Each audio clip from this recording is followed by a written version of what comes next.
After I released my review of the Mean at 5 p.m. case, Rosewill got in contact with me and asked me if I wanted to take a look at their new Cullinan. Now, the Cullinan is based on the same frame that the Mean is based on, and also the Anades AI crystal. So I actually told them no, I don't feel like doing a repetitive review, giving you guys the same information more than once does really anybody any good. But what they did was they came back and they said, look, we understand people have some issues with the original design, as I did in my review of Meanit's case. They said, we've taken these issues, we've listened to feedback, we've made some significant changes, and now the Cullinan MX is a whole new design. Do you want to take a look at it? And I said, yeah, let's do that.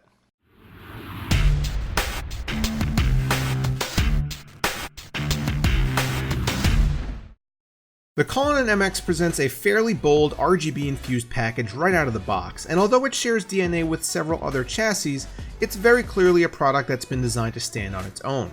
For starters, as is pretty obvious, we get 4 included Rosewill branded RGB fans. 3 of the fans are mounted to the front and are visible through the tempered glass here. At the bottom is a shiny silver logo, which is the only branding on the entire case, so we'll let it slide. Both sides of the front panel have slotted ventilation, and although there is some structural support metal behind here, the openings are over an inch wide and have very little airflow restriction, as I can actually feel the breeze rushing through with the fans pulling air in. You can very easily remove this part of the case, as no special tricks or hidden screws prevent access to the dust filter underneath. Rosewill chose to go magnetized here, and although this is somewhat unusual for a front panel, the mesh is thick with appropriately sized openings. Although I generally don't prefer fans with clear housings, the RGB-ness of this Rosewill design can't be overstated, as 18 individual LEDs brightly illuminate and shine through the slight tint. The glass on the right side panel actually has a slightly darker hue to it than the left, but is still transparent enough that you'll need to make sure you wrangle those cables all the same. Both sides use the same 4 thumb screw approach but don't have a retaining lip, so just be cautious during removal. Up top we find an I/O panel that I find the layout of to be extremely pleasing for some reason, although I think it's about time that we just ditch that second USB 2.0 port for a Type-C and call it a day. This should just be standard on all cases over $100 now, and I'll keep preaching it until vendors start to listen. You also see a fan control switch up here on the left, which has 3 settings: high, low, and off. High and off work just fine, but when I switched it over to low, I got this piercing noise. So maybe don't use this setting? The top of the case is configured for maximum airflow and flexible mounting options for up to a 280mm radiator. The offset slots in different positions will allow you to work around many different memory heights, and the whole thing is filtered again by the same magnetic mesh we saw up front. Speaking of dust filters, the last one on the case is around back underneath the power supply and slides in and out easily for cleaning. Let's get that left side panel off and take a look at the interior. The main chamber has pre-installed ATX standoffs, which is the maximum size motherboard supported.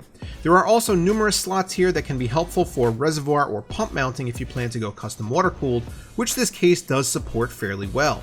Flipping the angle around, we can see just how bright those fans get, casting light back throughout the entire case and negating the need for additional RGB strips. There are strategically placed cable pass-through holes on the top for EPS and fan wiring, and on the bottom for USB, front panel, and PCIe cables. Although I think this is handled better here than on EVGA's DG77, I still prefer grommeted openings over an open gap if I had the choice.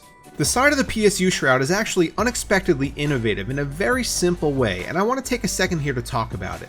Not only are the perforated openings good ventilation for your power supply, but the individually attached panels provide a bunch of extra utility. Each of the 3 pieces can be used to mount a 2.5-inch drive, be removed to allow for 80mm fan placement, or simply left as is. The flexibility without any added complexity is refreshing to say the least. The surprises continue on top of the Shroud as we find flex mounting spots for 2.5 or 3.5-inch drives that can also be easily used to bolt down a pump, or again, just removed completely. This panel at the front can be unscrewed to allow for more depth behind the fans and afford room for up to a 360mm radiator. At the back of the case, we can get a closer look at that 4th 120mm RGB fan, but there's room here for a 140 if you prefer. We can also see something that has become an interesting trend over the past year, an included vertical GPU mounting bracket for up to 2-slot cards. Sadly though, no riser cable is included. One of the weaknesses with the Mean at 5 p.m., the sibling of the Cullinan, was its relative lack of cable management depth and options. The MX attempts to remedy this in several ways. First, depth is a respectable 3/4 of an inch. While not the deepest case on the market, this should be enough for most builds. Next to the two tucked away 2.5-inch drive sleds, we see an RGB fan controller. This doesn't hook into a motherboard, it's actually controlled with a remote instead. The good thing is that this allows the fans to be both powered and controlled by one cable. However, that cable is proprietary, so the controller is only good if you plan on using Rosewill fans here. The controller also does afford connectivity for two 12-volt strips. It's also held in place by a rather strong magnet that allows for easy relocation, so feel free to move it around if you need to. Continuing Rosewill's attempts to correct the cable management issue, we see 12 different tie-down points strategically placed around the perimeter of the motherboard tray along common cable routing lanes. Storage options continue down underneath the shroud in the form of a removable 2-bay hard drive cage. The sleds can also hold more 2.5-inch drives if you need them to, and are sturdy and toolless. When Rosewill came out with the original Cullinan, it was seen as a good case in need of some improvements. It's rare that a company listens because it seems that they retained the good while fixing the vast majority of the bad, and the result is a case that seems to be worth its fairly hefty $130 price tag.